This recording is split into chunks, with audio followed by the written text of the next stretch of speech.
Hello, welcome back to my channel. তো পরের দিন সকাল সকাল আমরা সকলে মিলে রেডি হয়ে বেরিয়ে পড়লাম চারিদিকে একটু ঘুরে দেখবো। আর মা বললো রেস্ট নিয়ে বেশ ভালো বোধ করছে, তাই সবার আগে আমরা চলে এলাম টিফিন সারতে এই ক্যাফেটেরিয়াতে। এখানে এসে একটা কেক অর্ডার করা হলো আর অর্ডার করা হলো আলু পরাঠা। পুরোটা খেতে পারিনি, প্যাক করে নিয়েছিলাম। আরও একটু এগিয়ে গিয়ে দেখলাম খিচুড়ি দিচ্ছে, তো খিচুড়ি কে ছাড়ে বলো, ভোগের খিচুড়ি। সেটা একটু গ্রহণ করলাম, আরও একটু এগিয়ে গেলাম। চারিপাশটা বেশ অপূর্ব দেখাচ্ছে, কি সুন্দর ফুল দিয়ে সাজানো হয়েছে দেখো।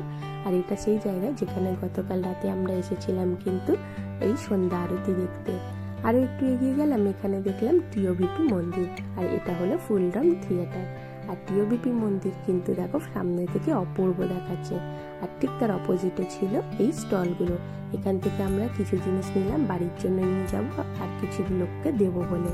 সেখান থেকে আবার সোনাই একটা গোপু কিনতে চেয়েছিল, ওকে কিনে দেওয়া হয়নি, তাই মনটা খারাপ করে রয়েছে, দেখতে পাচ্ছ।